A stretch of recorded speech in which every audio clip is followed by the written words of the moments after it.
The only people who don't want to disclose the truth are people with something to hide.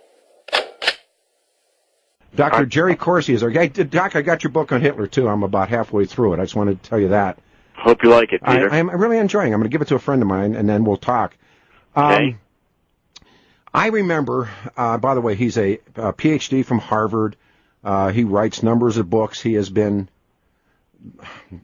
attacked by people for as long as I've known him, and I've known him a decade. And when we began to speak about just who is this 44th President of the United States, Barack Obama, and he was one of the first guys that I heard, hey, talk to Jerry Corsi. And, of course, out of that comes Joel Gilbert and so many other people.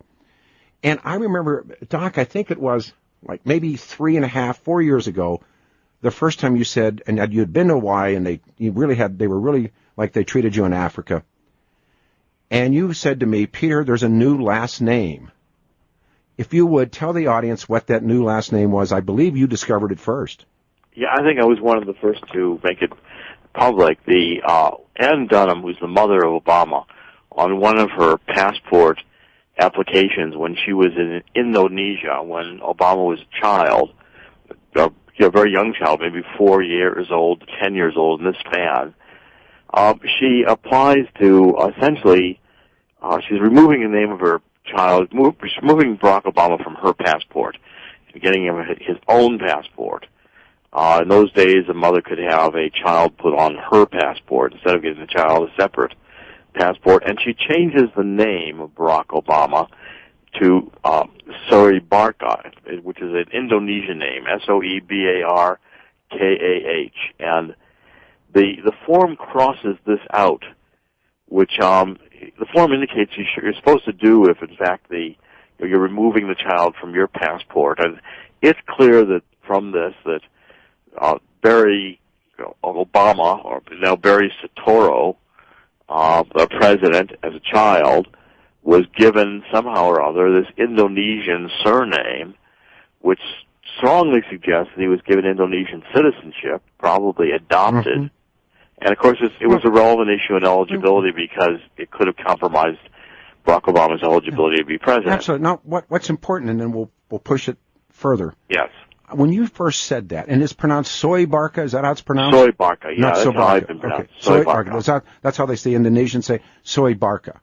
Right. And I've gotten some email this morning saying you're mispronouncing the name, and I'm totally capable of that. So with apologies. So it's soy. The E is strong. Soebarkah. That's how I've been taught to say it. I don't know that. Yes, I don't know enough Indonesian to know.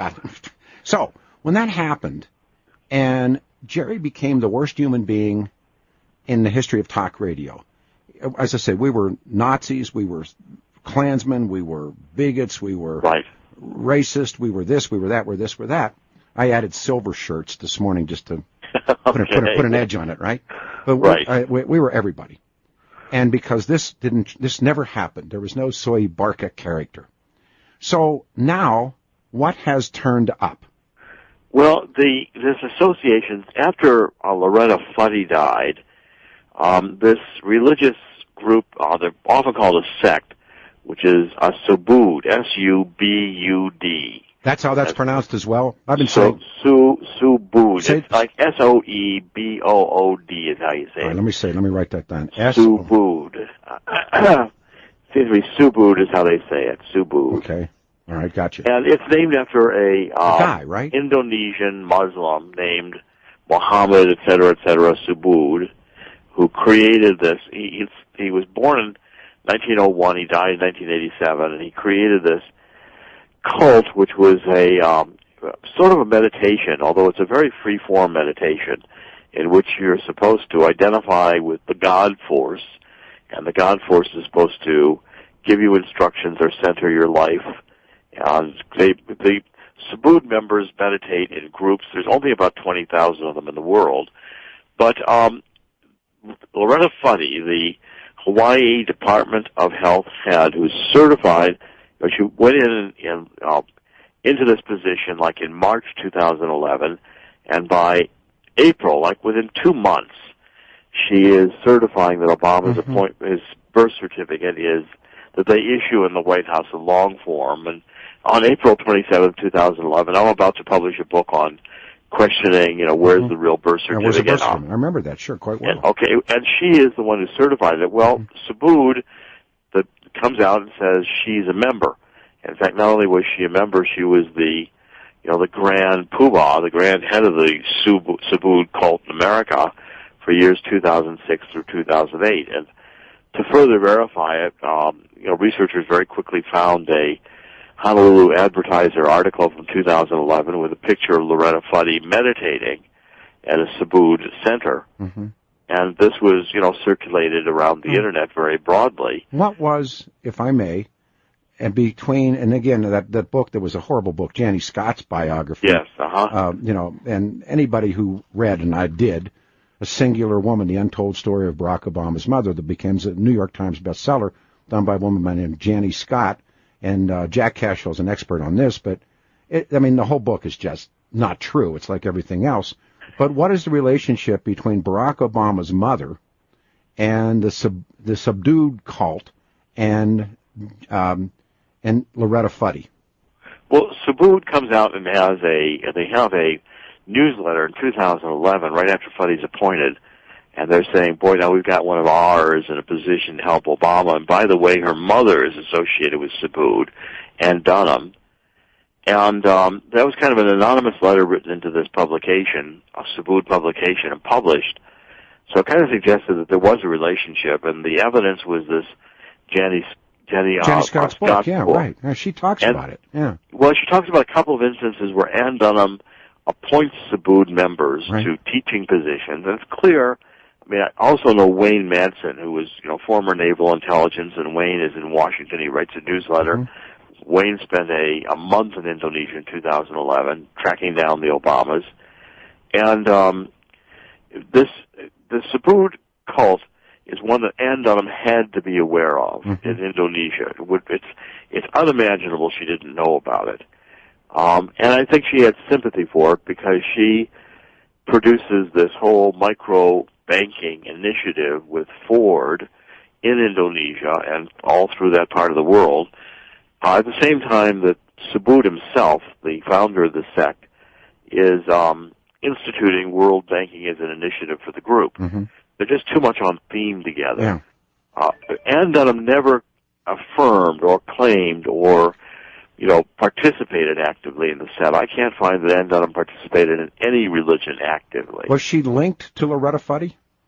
I don't know that the two even knew each other. Right. It's Subud who's claiming the association. Well, if the truth, in that Honolulu Advertiser article, Subud comes into Hawaii about the same time that she does. Well, and she knew, she had to have known about Subud simply because anyone involved in New Age religions at the time, and one of the people she hired from Subud in Indonesia, she was very close to, and this guy was very prominent in Subud. He would have been talking about it all the time. There's no doubt about it. Everybody, that's his reputation. The key part about it is that the Subud sect changes names. So, for instance, Loretta Fuddy had his new name, Delilah, who nobody ever heard about. She changes her name, that's right. Yeah. And so the argument is that if Ann Dunham was coming into this cult, it would have been a opportunity. Ann Dunham changes her name, which has never been explained. She starts spelling her name instead of Soetoro, Sutoro, unexplained.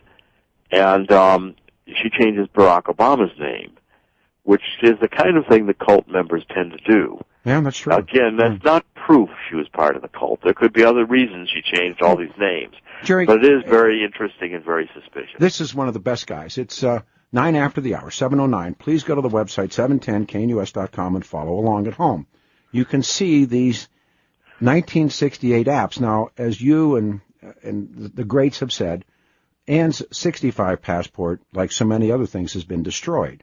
But right. if we look at these two, the 68 app that's up on our website, 710knus.com, there's 2 pages. Yes. Now, we have Stanley Ann's 68 app to extend her 65 passport, which has been destroyed, for an additional 2 years. That's right. That's the first figure.